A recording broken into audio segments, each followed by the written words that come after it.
Welcome to this episode of Unstoppable Journeys. My name is Ryan Gubick, founder and personal CFO of MRG Wealth, and I'd like to introduce you to a special guest we have today, Gair Maxwell, author of Big Little Legends. Well, welcome, Gair. Thank you, Ryan. I really am looking forward to this. I have no idea what you have in mind. I know you're early in the program, but I know at some point you and I together, as your logo would suggest, are going to go on some kind of unstoppable journey. We're going to go on a journey today for sure, Gair. And to start the journey, I know you wrote this amazing book, Big Little Legends, and you talked to me earlier about how much time and effort you put into this book. Can you share with us, what was the problem that you wanted to solve when you started going down this path? Oh, that's a great question. It's the problem I've seen. I can actually pinpoint the date when I first became acutely aware of the problem. Now, describing a solution is a whole other entity. But Absolutely. The problem is differentiation. So it doesn't matter what industry we're talking about. You're in wealth management, right? How many wealth management experts are there in the province of Alberta? So it doesn't matter whether it's the car industry, insurance, accountants, lawyers, manufacturers, right? You could be in hydraulics or a beauty artist or a tattoo artist. In other words, every single category is so crowded and overly competitive.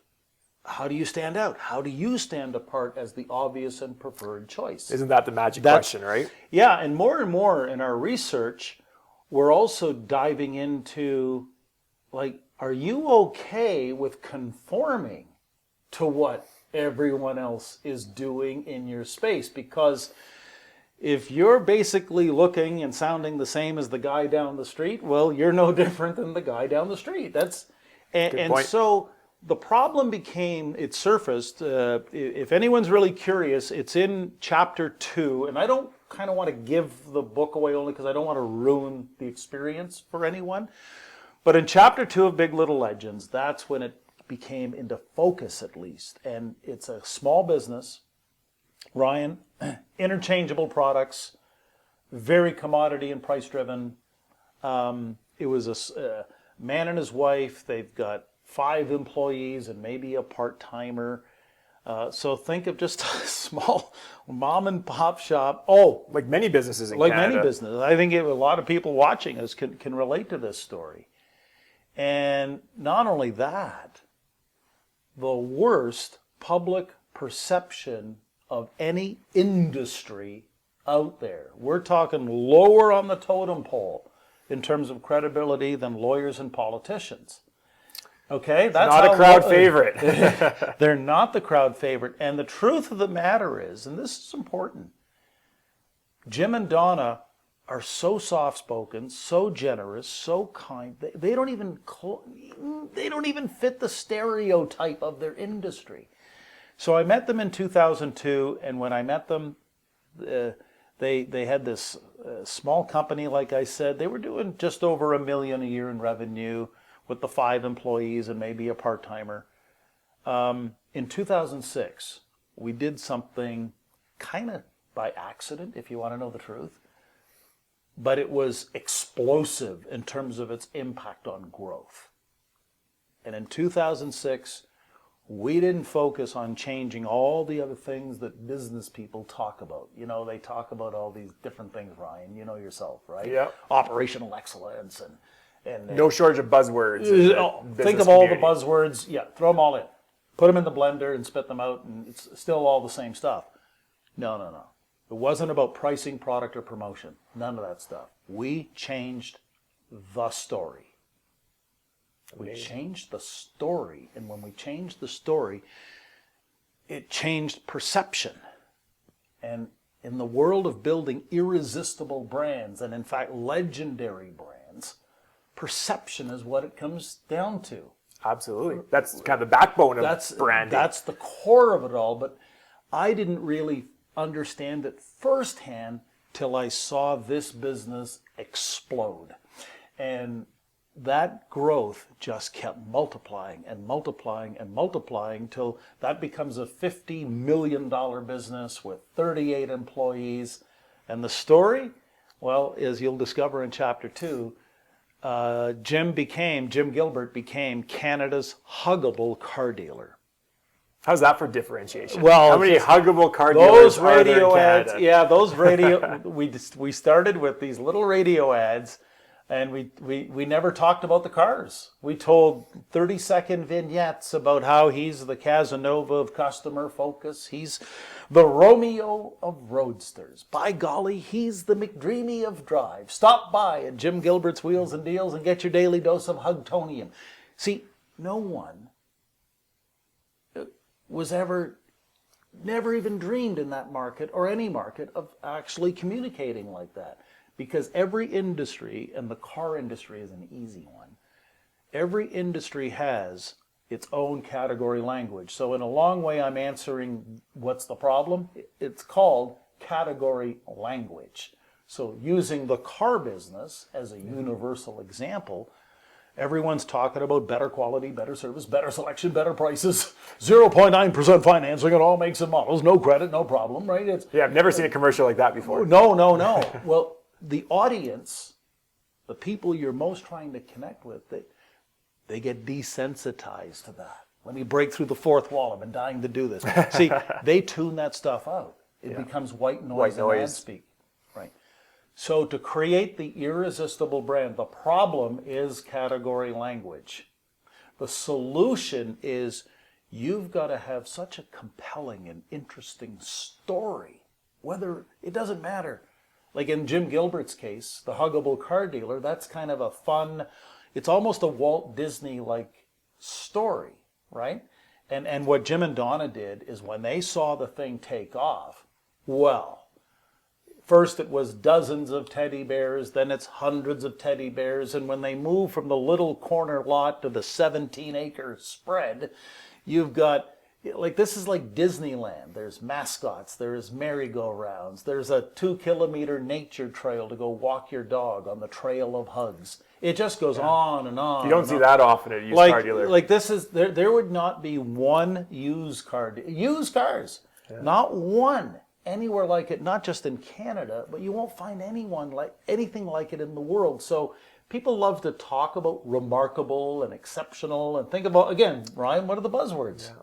What are they? Great and quality. And amazing. Yeah. No. There's only one. He's the only one. And you know, the proof is, as they say, is in the pudding. The results, what the market has spoken, and the results are undeniable. And so in many ways, that was the origin story of Big Little Legends. It's in chapter 2. It's covered in much more detail, but that's really the problem is category language. The solution, start telling your own story. One only you can tell.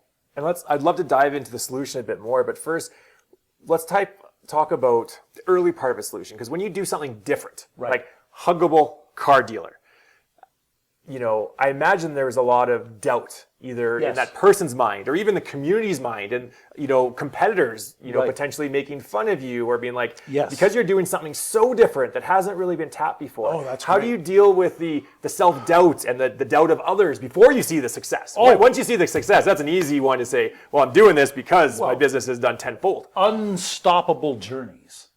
That also is a 2-word story that has the potential really to go on forever, right? That is the goal. So from a story perspective, well, that's what we call a quest. There's only 7 basic stories that have been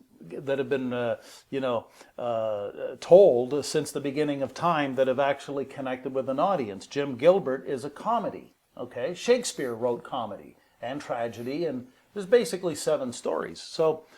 So in the early days, this is what happens. It's and there's a famous quote from Gandhi. I can't believe it. Just thought of that now. What is it? First they laugh at you, then they ignore you, then they attack you, and then laugh with you. Then they believe you. Yeah. There's these predictable stages of belief and change. So back to Jim Gilbert, for example. When he came out, it was September of 2006 is when those ads first hit the radio in Fredericton, New Brunswick. okay, a little town of 50,000 people.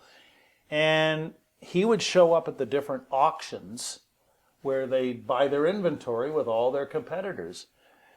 There are some competitors who openly laughed in his face. Never mind all the talk behind his back. Like, no one's calling him a marketing genius when it started. And that happens quite often in life. Right? If you are doing something completely different, there's a lot of doubt in the world. Right. So that's happening on the local level with a guy in the used car business. This is universal. You've asked a great question, Ryan. Here's why. You just brought me back. I would argue one of the greatest marketers and brand marketers of all time is Steve Jobs. Right? He's done a phenomenal job. Did a phenomenal job. And the effect is still being felt today. World's first $3 trillion valuation or whatever, right? Okay, so Apple in 1997 is literally 3 or 4 months away from bankruptcy.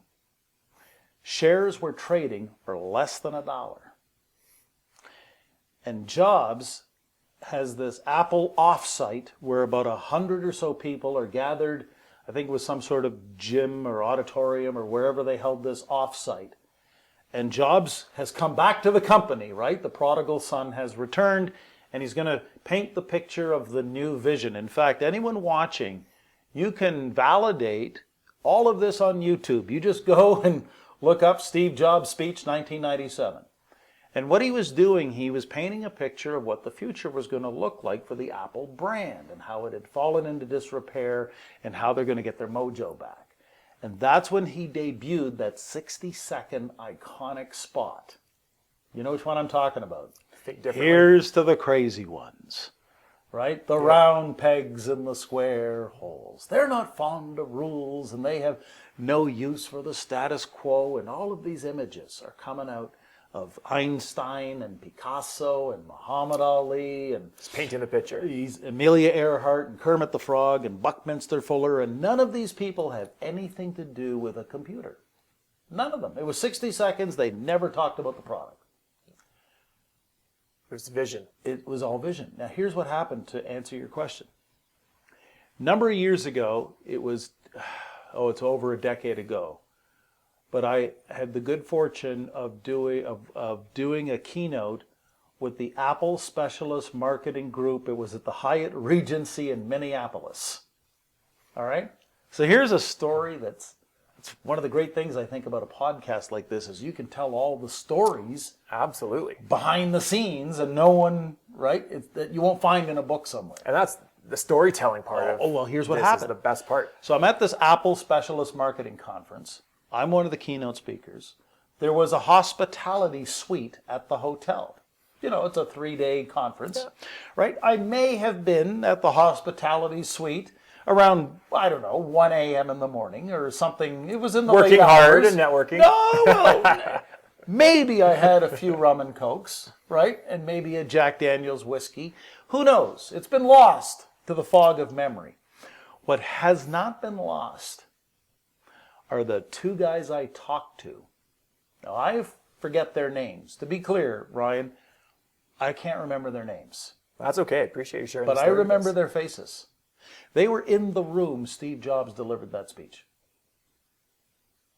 The speech I just talked about where he's painting the picture. I told you there was about 100 people in the room. And what I remember from that night is asking those 2 guys, because what I've learned about how legends are created, this is a very relevant question. I said to them, well, out of 100 people,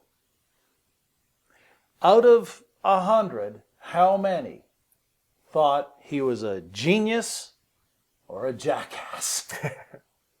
Because that's go time, right? That's It's a completely different direction that the company was and that's the moment headed. when it's happening. How many? Those 2 guys looked at each other and they said, well, if we're to be completely honest, about 80 out of 100 thought he had completely lost his mind, that he was a bit of a jackass, that this is going to be really stupid. We don't even have a computer to sell. The spot never talked about the computer, right? Because the innovation itself, those translucent Macs, was about a year away. So think about it that way. One of the greatest rebrands of all time. That's a great example. Can't imagine even Ryan, a better example of doubt this is, and rags to riches. oh, it's just, this is the pivotal moment. When Apple releases that 60-second black and white spot, share prices within 6 weeks jumped by more than 30%. Apple, when you so I always ask my speaking audiences now, how do you explain a growth spurt that dates back to September 28th, 1997? Because the trajectory is very, very clear. In the case of Apple, world's most valued brand. But it's the same thing with a small business guy. Any small to mid-sized business we've ever worked with, Jim Gilbert, it's the same thing. In the beginning, hardly anyone's actually going to believe. That's why the subtitle of the book is so crucial. It's how everyday leaders build irresistible brands. It's not how marketing companies build irresistible brands, or consultants, or middle management, minions, or no. It's only the leader can build the brand. Well, there's two interesting words you have on there. Is one was leaders. Yes. Not everyone's a leader. You have to step up to be a leader. And then the other one was this word right here, legends. Yes. And not everyone is wanting to be a legend or able to be a legend, but it seems like that combination together, strong leadership with legend-making potential. I could literally share with you dozens of stories, so much that's why we had to write a book about this, right? We had to.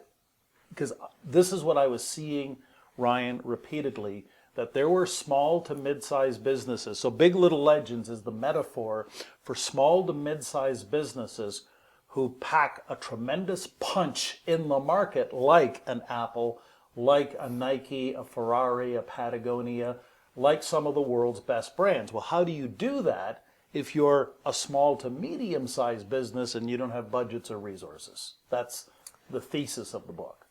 And that's a very difficult challenge to overcome. So can you share a bit more on the solution? So if someone's watching and says, yeah, that sounds like me. I'm a small or medium-sized company. Sure. I'm not the only one in the world. I got competitors. Yep. I'm working really hard, but maybe my website and some of my marketing, if I'm being honest with myself, probably 80% is using some of the category language that you're talking about.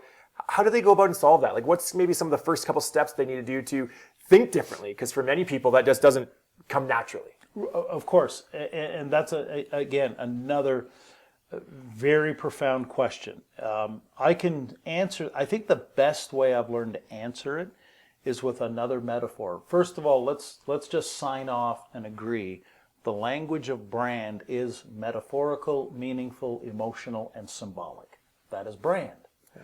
The language of business is logical, linear, factual, literal, factual, mathematical, mechanical. Okay, there's two different languages here. So for our purposes, we're going to use metaphor. Everyone knows cart before the horse. You can picture it, cart before the horse. Yep. Which really amounts to, hey, whatever it is you're doing when you put cart before the horse, you're basically doing it ass backwards. You've got it all mixed up. That's what we, more than 20 years of working in this space, this is what we see with the vast, vast majority of marketing efforts that fall flat. It's cart before the horse. What we've learned and successfully applied dozens of times over, we'll give the horse a name. The horse is identity. The cart is reputation. So if you don't have an identity that clearly separates you from everyone else. See, the huggable car dealer is an identity that no one else has. Once he had the identity nailed down, highly distinctive, instantly recognizable, and all those different things, now you can build reputation. Now that cart gets a little steam in the marketplace. So when you look at it in the cart before the horse metaphor, most people, the vast majority of companies that we see, it doesn't matter whether it's personal brands or B2B or B2C or even B2G, business to government, you're trying to sell, you're trying to earn a reputation, but you don't even have an identity to begin with. And the toughest question, and we actually just had a conversation with a firm, they're a $300 million plus firm out of Pennsylvania. Just had this conversation yesterday, and the question that stumps a lot of executives, but I'll ask it now with respect. Please. Who are you beyond the products and services? What is your identity beyond? Take products and services off the shelf, or expertise, or degrees that we see on so many LinkedIn profiles. Get rid of that now. Can you actually articulate your identity? Who are you beyond products and services? I think that's so powerful and so often over-missed just in society, whether it's a business owner, a person. I focus a lot on families on the financial side, and we always start with values and vision. Right. It's part of that identity of the person, the family. It's, okay, why are you doing this? Where are you headed? And what does that look like? Bigger picture versus the investment returns or the tax optimization or the plan. Right. Just want to say that again, what you said. I thought it was so impactful. Yeah, Cart and horse, the yeah, identity and reputation. Identity and reputation. That's all this is. It's identity and reputation. And most marketing is all about reputation without identity, because everyone tends to look and sound the same. Everyone's talking about, your own category, as I know, is full of that category language. I was just in New Jersey not too long ago, and someone in your space, and we were just chit-chatting before the presentation, and I asked them, I said, so how many wealth management advisors are there in the Garden State of New Jersey? And he looks at me, and he didn't know off the top of his head, and I said, well, okay, by the break, can you come up with a number? And sure enough, 14,000. Yeah, thousands. Huge. And we haven't even included Manhattan. Right, just in New Jersey. And breaking down states and provinces and countries like it. You could go on and on and on. Yeah. So identity, and one of the best examples of it is Nike has an identity that's captured in a 3-word phrase, which is? Just do it. There. And when I ask audiences, can you capture or come up with a similar phrase for Reebok? Blank.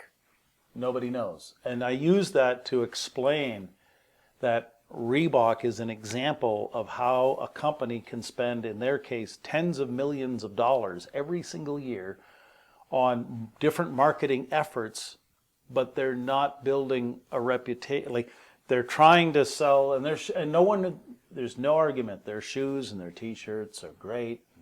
They've got good sweatpants, and that's all good. It's not about the product. But Reebok is spending money on marketing to be known for nothing. You're the first person I'm telling. I just got another invitation to go share Big Little Legends in Taiwan. So that came in last night. Congratulations. Well, thank you very much. I still pinch myself that different parts of the world are picking up on Big Little Legends. So as you know, we were there earlier in 2023. Now it looks like we're going to go back 1st of October in 2024, which is, Ryan, but my point for sharing this is that even in Taipei, where English is not their first language, that audience of business owners, they knew that Nike phrase, just do it. And likely have the same problems. Like a lot of them don't speak Americans, English, and Taiwanese. yet they knew the Nike phrase. They knew the Nike identity that had nothing to do with shoes, sweatpants, T-shirts, all these things. And so that's, from what we can tell, that is a fundamental that most business owners skip.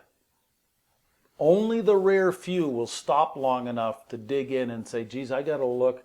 I can't concentrate on that, which is surface level or superficial. I've got to go below the surface and dig into this issue with a little more substance and depth to really understand what's going on. Because once you've created the identity, created that brand, then that journey can quite frankly be unstoppable. Nike's proven it since 1988. It's really worked well for Ferrari, Patagonia. I can keep going on and on and on, but you get the point, right? And now, because of the internet, because of programs like this, I mean, how many people are going to share this program, this podcast that you're doing, Ryan, after today?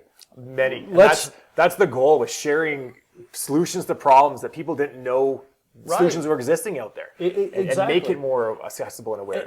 And because of the internet, and because of video and YouTube, and now all the new platforms, you got your LinkedIn, and you got your TikTok, and you got all these different platforms happening. Yeah, no shortage. Right? Like this is the opportunity anyone can plug into. The truth is, very few will go down the road of becoming the legend. And I can tell you why. Why? Well, I can tell you why. There's 2 facts to keep in mind. These are facts. Number 1, you can't create the legend without a story. Makes sense. It's impossible. No legend was ever created without a story, and in some cases a storyteller, and vehicles of distribution, etc., etc., etc. Like, story is foundational, right? It's not products and services. Yeah. That's what 80% of the Apple audience didn't understand way back in 1997. The other thing is that anytime anyone goes down this road, there will be ambiguity, a dark forest of ambiguity, with lots of big trees and leaves and branches, and you can barely see through of the darkness. Yeah. And the doubt, I imagine. And the doubt and the confusion. It's a dark, dark forest of ambiguity. But the truth of the matter is, without ambiguity, there is no discovery. And discovery happens the more you realize, okay, it's a dark forest, but I'm still going.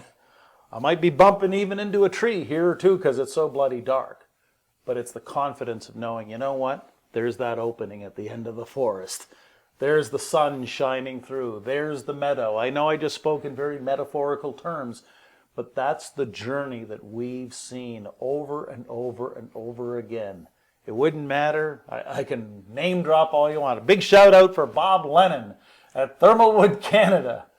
People should look them up. Thermalwood, Canada. They're a B2B manufacturer, Ryan, in the middle of nowhere in New Brunswick, and the guy is just killing it because he's invested into storytelling on a platform like this. And there's just, you know... And like I've actually seen some of... You've seen some of Bob Lennon's stuff. And it's amazing. He's supporting his community and raising awareness for different people and different businesses in his community and heritage.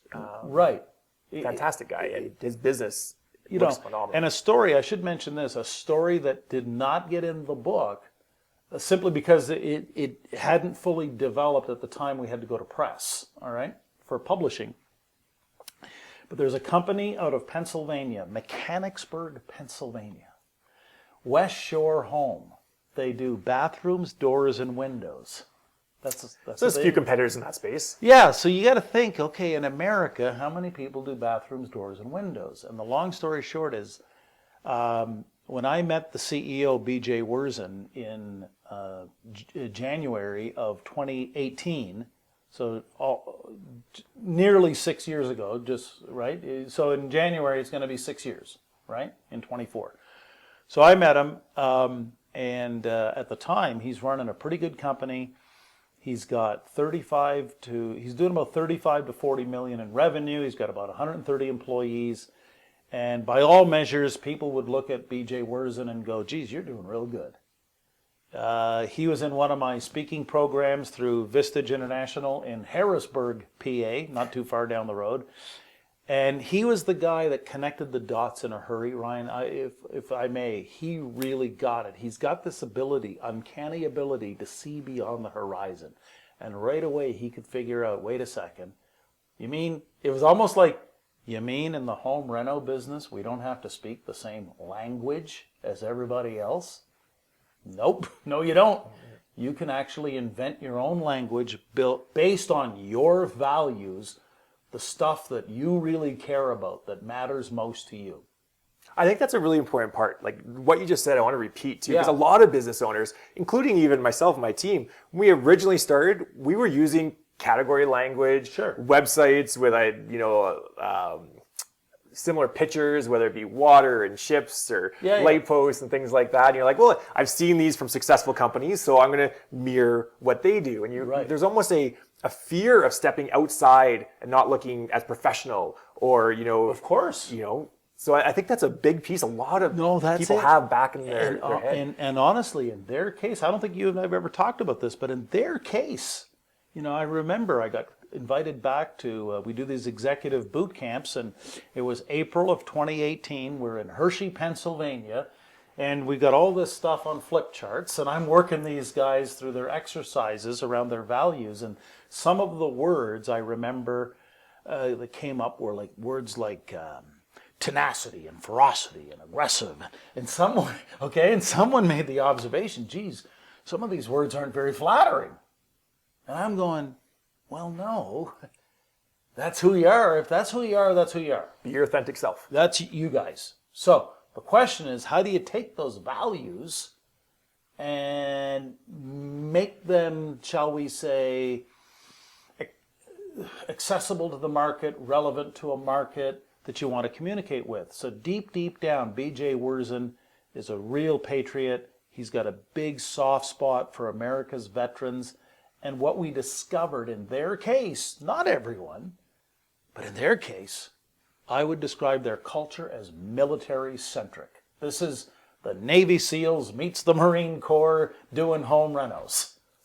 That's it. And so their language, and it's right in their field guide. They have a field guide. They have a U.S. Army officer type field guide for all their leaders. Okay, and it's right in there.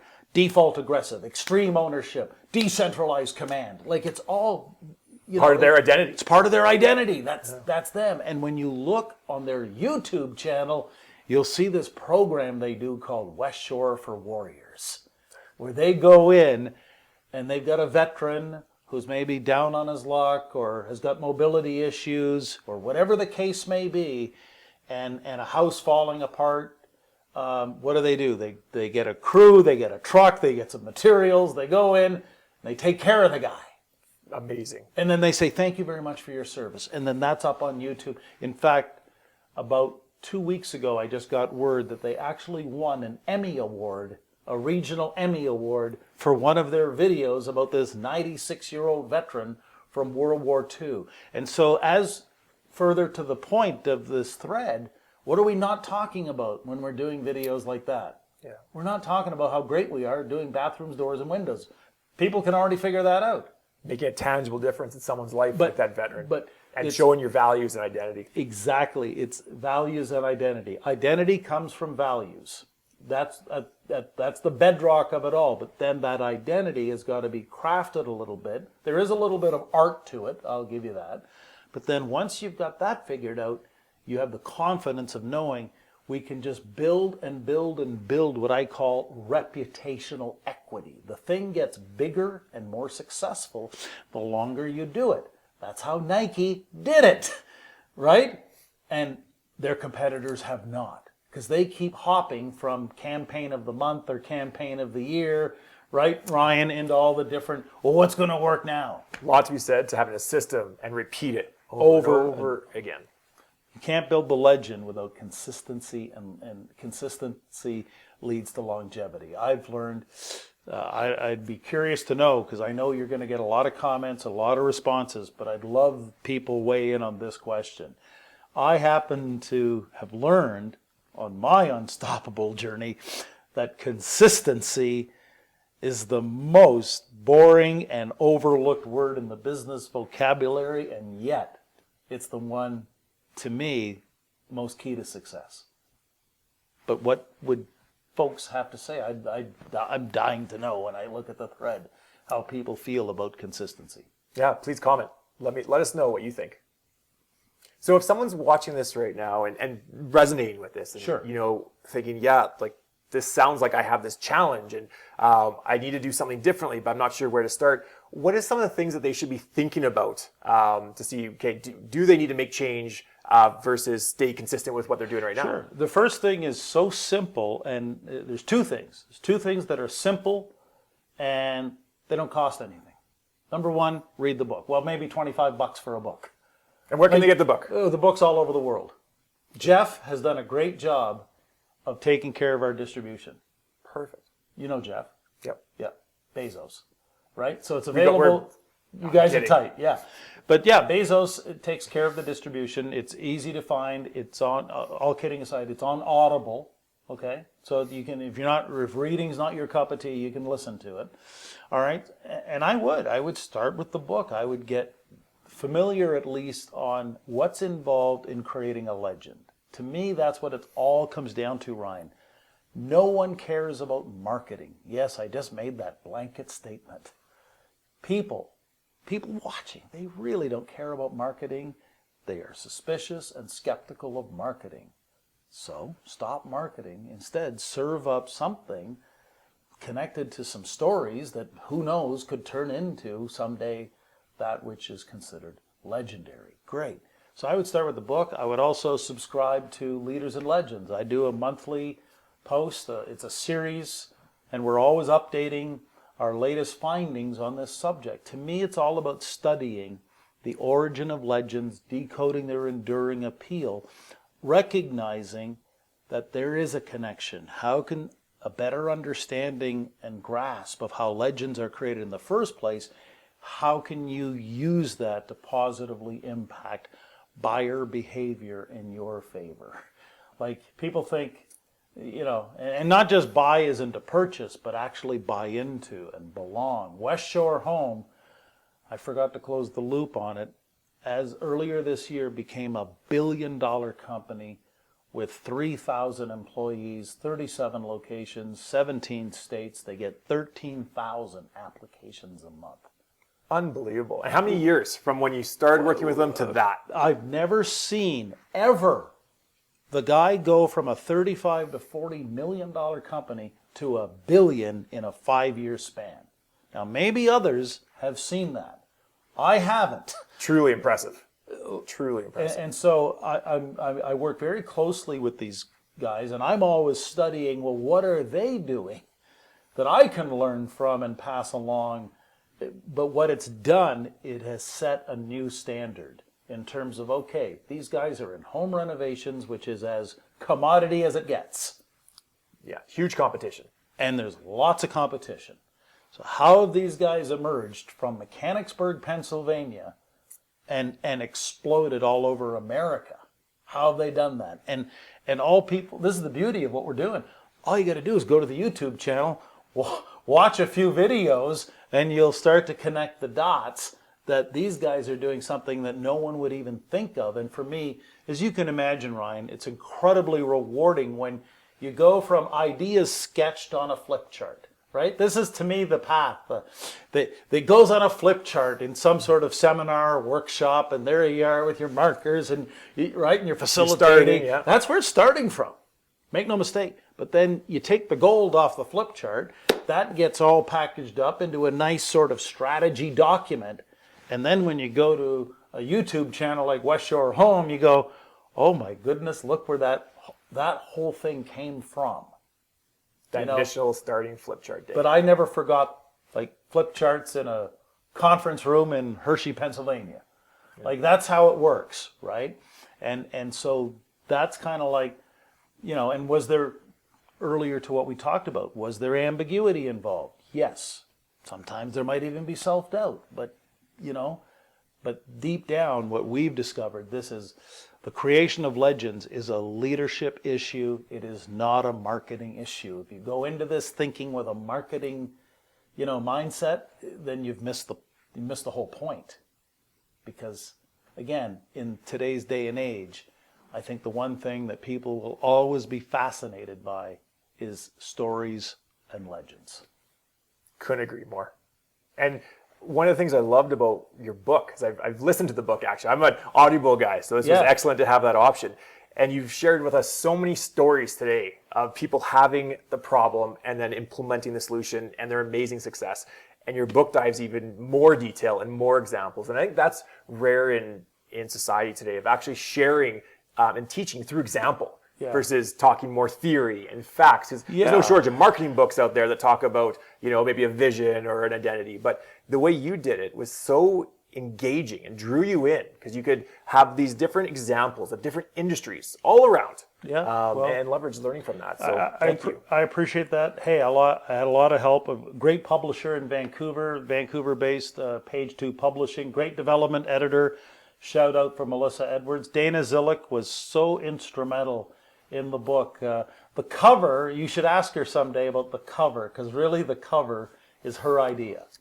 And what a beautiful cover. There's deep symbolism in the cover, but I'll let her tell you that story. If you want to get really curious, there's all kinds of stuff about the cover. But what I love about it is that if you look at it on the bookshelf, it doesn't look like any other book either.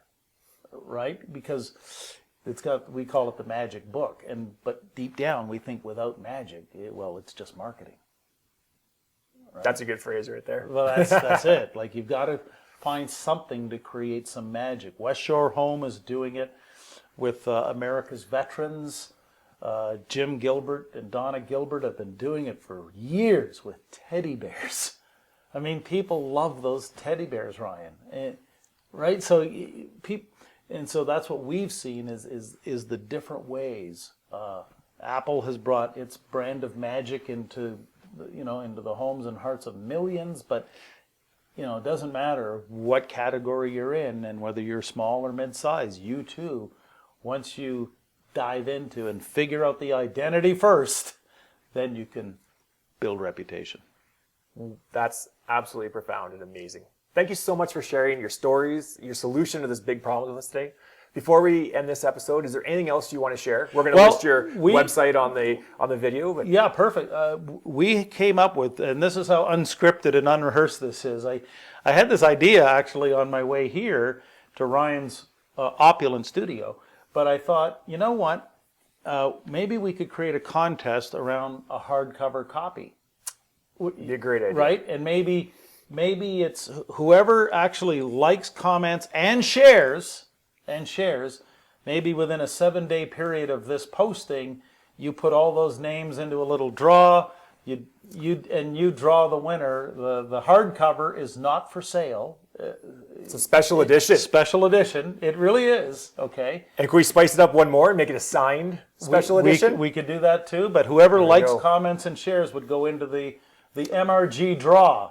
Okay, and then we could have a winner, and honestly, Ryan, we're so incredibly grateful for the opportunity to share this, but we're also very curious to see, well, where's Unstoppable Journeys? Where's this all going to go? Who else is going to be on this show? Who should be on this show? How far and wide will this particular podcast go in terms of its ability to connect with people who are looking for answers? They don't want to be sold. They want answers that are practical, doable, and viable. I think that's exactly that's what this show is all about. That's exactly what the show is about. Is sharing the stories and the solutions to help people have an unstoppable journey. Yeah. And as far as how wide we're going to go, any individual business person that's solved a problem that's impacting people, we want to share it. Yeah. Right? Share their story, share their solution. Thank you so much for coming on the show today. You've solved a big problem that many people have all around the world.